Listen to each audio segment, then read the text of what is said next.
My name is Matthew Veith. I'm graduating this year with a Bachelor of Arts, majoring in Communications and Media. And we shall see if this works. Now, at first glance, communication is an odd subject of study, like an academic engaging of the obvious and plainly visible.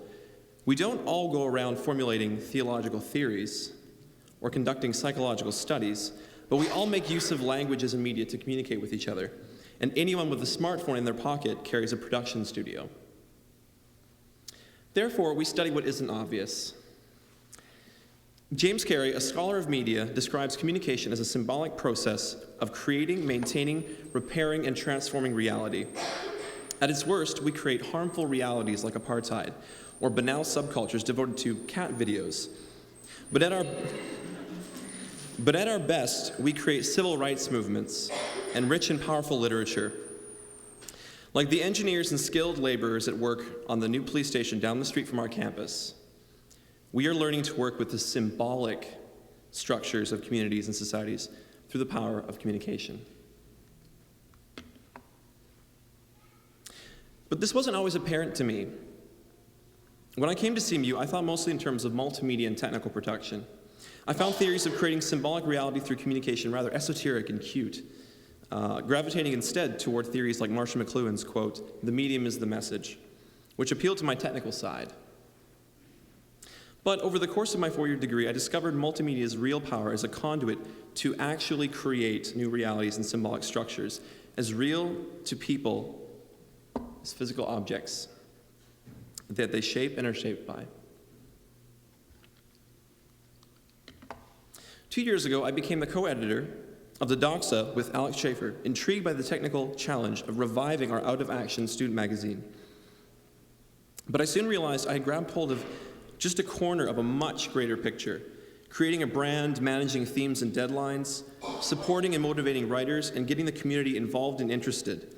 Visuals meant nothing without these considerations. But this year, together with an incredibly dedicated group of writers and artists, co-editor Justin Rempel and I have watched the Doxa become a real piece of CMU's community and culture once again, a space into which people can creatively build and share culture in meeting together. It's real, communicating with each other. We have willed into existence something that actually exists, something very tangible. But when we graduate and leave this place, what will we do with this ability? What do we construct with language? As Christians, we are called to cast off selfishness and the pleasures of this world, to serve God and our fellow humans selflessly with the heart of a servant. IDS instructor Kent Loby once shared in class with us this piece from theologian Frederick Buechner, quote, "The place God calls you is where your deep gladness and the world's hunger meet." In winter of 2011, these two things, deep gladness and deep hunger, met on the streets of Winnipeg. And I got a glimpse of what a symbolic servanthood model of communication may look like. In a media workshop course for students, some of which were actually here, and we participated together in this project, we came up with a concept for a show that focused on listening exclusively.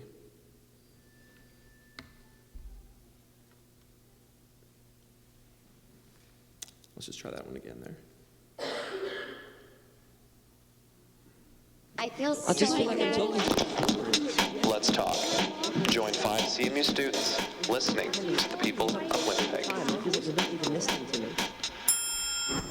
As we taped our Let's Talk sign to our table at the corner of Osborne and River, a man holding a Subway sandwich stopped by. What are you guys talking about? We're listening. You're listening to what we have to say. Yeah, absolutely. But usually the youth wants to have it their way. I just speak French and English.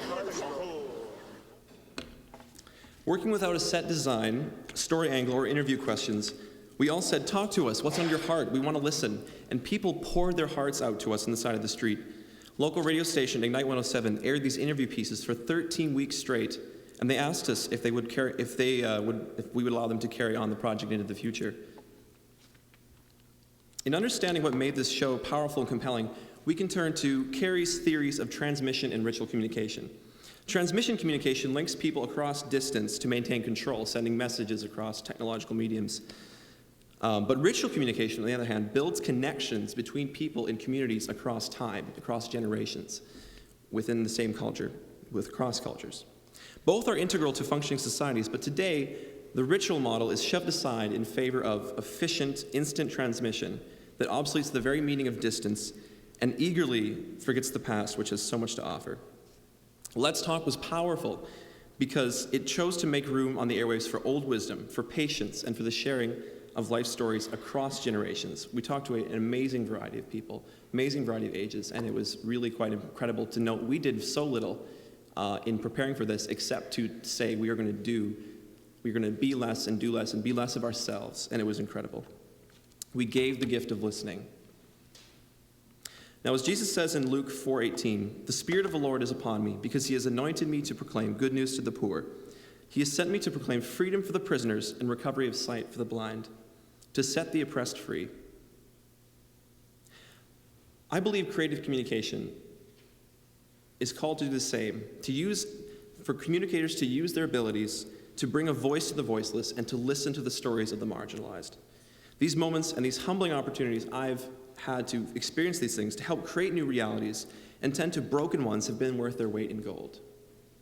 They've informed who I am and who I want to be as a communicator, an artist, and a producer, and a human, moving away from a simplistic desire for technical mastery toward a greater desire to practice symbolic stewardship, building and constructing every day through words and actions the kingdom of God. Thank you.